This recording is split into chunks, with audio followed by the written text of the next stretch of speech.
दुर्गास्तोत्रम्। विराटनगरं रम्यं गच्छमानो युधिष्ठिरः अस्तुवन्मनसा देवीं दुर्गां त्रिभुवनेश्वरीं यशोदागर्भसम्भूतां नारायणवरप्रियां नन्दगोपकुले जातं मङ्गलां कुलवर्ध्यनीं कंसविद्रावणकरीं अनुराणां क्षयं करीं शिलातटविनिक्षिप्ताम् आकाशं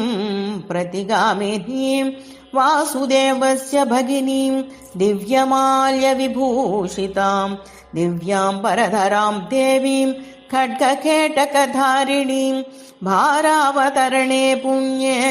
ये स्मरन्ति सदा शिवां तां त्वयि तारयते पापात् पङ्केगामिप दुर्बलां स्तोतुं प्रचक्रमे भूयो विविधैः स्तोत्रसम्भवैः आमन्त्र्य दर्शनाकाङ्क्षे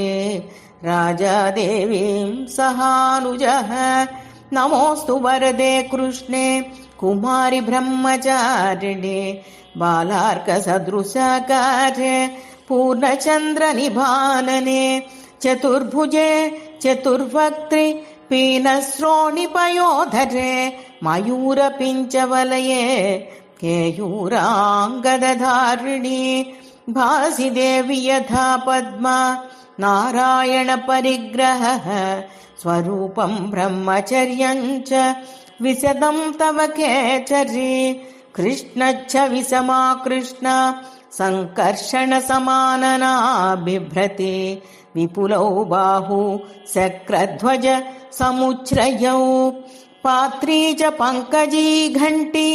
स्त्रीविशुद्धा च या भुवि पासं धनुर्महाचक्रं विविधान्यायुधानि च कुण्डलाभ्यां सुपूर्णाभ्यां कर्णाभ्यां च विभूषिता चन्द्रविस्पर्धिना देवी मुखेन त्वं विराजसे मुकुटेन विचित्रेण केशबन्धेन शोभिन भुजङ्गा भोगवासेन श्रोणीसूत्रेण राजत भ्राजसे चावबद्धेन भोगभाग्येन मन्दरहद्वाजेन सिखिपिञ्चाना मुच्छ्रितेन विराजसे कौमारं व्रतमास्ताय त्रिदिवं पावितं त्वया तेन त्वं स्तूयसे देवी त्रिदशैः पूज्यसेऽपि च त्रैलोक्यरक्षणार्थाय महिषासुरनाशिनी प्रसन्ना मे सुरज्येष्ठे दयां कुरु शिवा भव जया त्वं विजया चैव सङ्ग्रामे च जयप्रद मयापि विजयं देहि वरदा त्वं च साम्प्रतम् विन्ध्ये चैव नगश्रेष्ठे तव स्थानं हि शाश्वतं काळि काळि महाकाळि सीधु मां सपशुप्रिये कृपानुयात्रा भूत्यैस्त्वं वरदा कामचारिणी भारावतारे ये च त्वं संस्मरिष्यन्ति मानवाः प्रणमन्ति च ये त्वां हि प्रभाते तु नरा भुवि न तेषां दुर्लभं किञ्चित् पुत्रतो धनतोऽपि वा दुर्गा तारयसे दुर्गे तत्त्वं दुर्गा स्मृता जनैः कान्तारेष्व वसन्मानां मग्नानां च महार्णवे दस्युभिर्वा निरुद्धानां त्वं गतः परमानॄणां जलप्रतरणे चैव कान्तारेष्वटवीषु च ये स्मरन्ति महादेवी